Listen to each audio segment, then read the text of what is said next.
Dear students, पिछले video में हम लोग पढ़े new developments in medicine and surgery. Medicine and surgery का डेवलपमेंट कैसे हुआ। आज हम लोग पढ़ेंगे prevention of disease through immunisation. Means immunisation के थ्रू डिजीज़ को प्रिवेंट करना, रोकना। इम्यूनाइजेशन मीन्स टीकाकरण हुआ, टीकाकरण के थ्रू डिजीज़ को रोकना। Our body can be immunised against certain disease through vaccination. आप अभी बहुत सारा न्यूज़ सुनते ही होंगे टीवी में कि कोरोना का वैक्सीन अभी आया नहीं है, आएगा तो सभी को लगाया जाएगा। तो वही बात है कि बहुत सारा डिजीज़ रोका जा सकता है वैक्सीनेशन के थ्रू, उसको इम्यूनाइज्ड करके, उसको टीका लगा करके। इन 1796 में a British doctor named Edward Jenner developed the first vaccine against the dreaded disease called smallpox. 1796 में ब्रिटिश डॉक्टर जिनका नाम था एडवर्ड जेनर, इन्होंने डेवलप किया फर्स्ट वैक्सीन जो भयानक खूंखार डिजीज़ स्मॉल पॉक्स जिसको कहा जाता था, स्मॉल पॉक्स कहा जाता है। इस स्मॉल पॉक्स को ठीक करने के लिए वैक्सीन डेवलप किया। ड्रेडेड डिजीज़ है ये, मीन्स इस स्मॉल पॉक्स से बहुत सारे लोग मर जाते थे, बहुत ही ज़्यादा खूंखार था, भयानक था। Small pox spread very quickly and affected mostly small children. Small pox बहुत ही जल्दी फैलने वाला बीमारी है और ये स्मॉल चिल्ड्रेन को ज़्यादा करके अफेक्ट करता है, प्रभावित करता है। If they survived the disease, इसमें तो अक्सर लोग डेड ही कर जाते हैं, मर जाते हैं, लेकिन जो लोग इससे सर्वाइव कर लेते हैं, ठीक हो जाते हैं, इट लेफ्ट देम, तो यह बीमारी उन्हें कुछ छोड़ कर दे देता है, कुछ दे देता है। With ugly scars on the entire body and often they lost their site.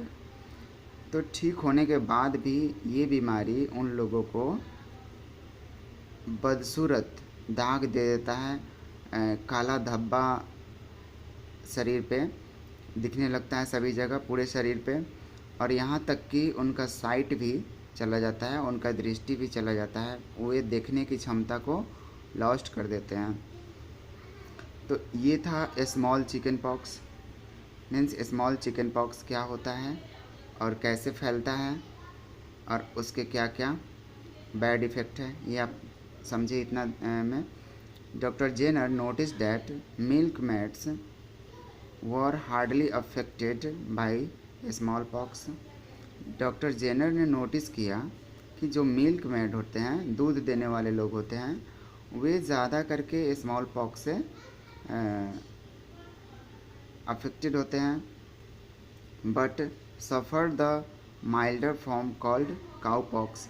लेकिन जो हल्का अफेक्टेड होते हैं तो उसको काउ पॉक्स भी कहा जाता है।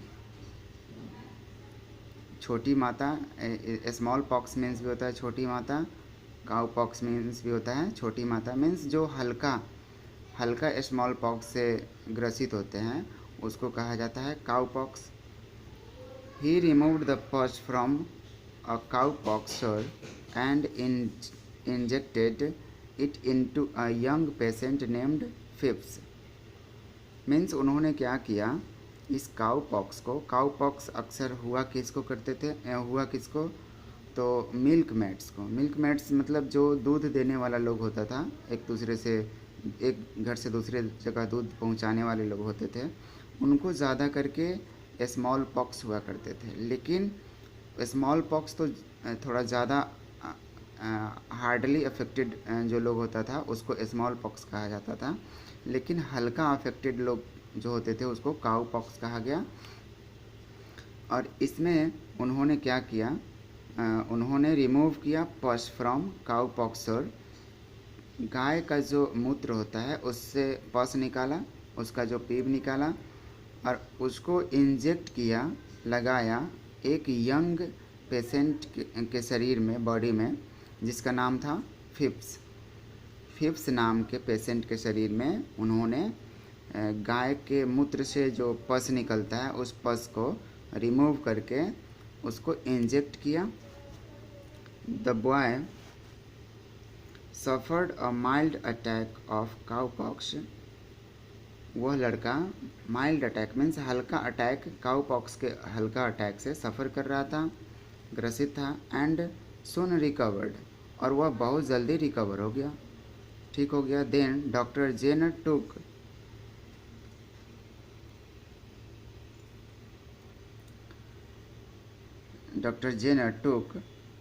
the great risk of injecting the pus from a smallpox sore into Phipps' body.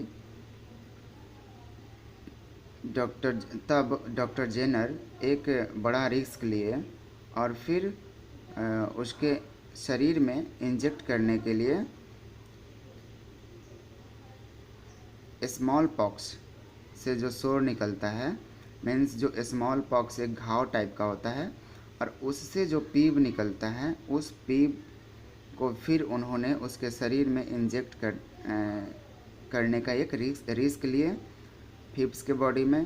He observe, उन्होंने डाल भी दिया। He observed the boy for a few days and notice that he did not get infected with the smallpox. तब उन्होंने देखा, कुछ दिनों तक उस लड़के को नोटिस किया और फिर देखा कि वो स्मॉल पॉक्स से इन्फेक्टेड नहीं है। That was the first successful vaccination, यह पहला वैक्सीनेशन का सक्सेसफुल था, सफलता थी। The continued use of this vaccination in all parts of the world has led to the total eradication of smallpox. तो धीरे धीरे यह पूरे वर्ल्ड में इस वैक्सीनेशन के बारे में लोगों को पता चला और फिर स्मॉल पॉक्स के टोटल इरेडिकेशन, टोटल खात्मे, टोटल उन्मूलन के लिए पूरे वर्ल्ड में इस वैक्सीनेशन को प्रसारित किया गया। तो अभी आप यहाँ से यहाँ तक समझे, यहाँ से यहाँ तक तो आप समझे कि स्मॉल पॉक्स होता क्या है। स्मॉल पॉक्स बहुत ही जल्दी फैलने वाला बीमारी होता है। यह मोस्टली स्मॉल चिल्ड्रन में फैलता है और यह ठीक होने के बाद भी अगली स्कर्स दे देता है और यहाँ तक कि उसका साइट भी ख़त्म हो जाता है। फिर डॉक्टर जेनर ने नोटिस किया कि ये बीमारी अक्सर होता किसको है, तो मिल्क मैड्स को होता है, जो दूध देने वाले लोग होते हैं, दूध बांटने वाले लोग होते हैं, उसको होता है। तो फिर ये ज़्यादा मात्रा में जिसको होता था, बहुत ज़्यादा होता था, उसको स्मॉल पॉक्स कहे उन्होंने। और जो कम अमाउंट में मीन्स हल्का जिसको हुआ उसको काउ पॉक्स कहें। और फिर उन्होंने क्या किया कि काउ पॉक्स के जो शोर से जो उसके पीप निकलते हैं, मीन्स गौमूत्र के पीप से उसको ठीक किए, इंजेक्ट किए, तो पेशेंट जो फिप्स था वह ठीक हो गया। और फिर इस तरह से वैक्सीनेशन का डेवलपमेंट हुआ और फिर स्मॉल पॉक्स को टोटल इरेडिकेशन के लिए पूरे वर्ल्ड में वैक्सीनेशन को सप्लाई किया गया। The success of immunization against smallpox through vaccination के थ्रू स्मॉल पॉक्स का इलाज सक्सेस हो गया। Led other doctors and scientist to develop vaccines against polio. तब इसके आधार पर और भी बहुत सारे डॉक्टर साइंटिस्ट डेवलप किए पोलियो के वैक्सीन्स को, डिप्थीरिया के वैक्सीन को, ट्यूबरक्लोसिस के वैक्सीन को, टेटनस के वैक्सीन को, व्हीपिंग कफ मीन्स बहुत तेज़ खांसी, इसके वैक्सीन को डेवलप किए, कॉलरा, टाइफाइड, इन सब के वैक्सीन को डेवलप किए।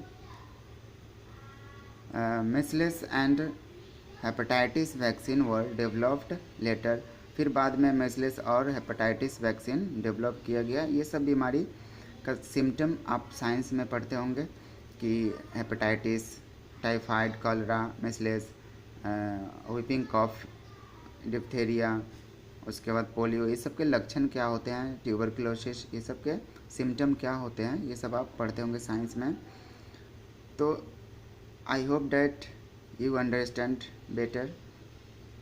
Thank you. इसके आगे हम लोग नेक्स्ट वीडियो में पढ़ेंगे।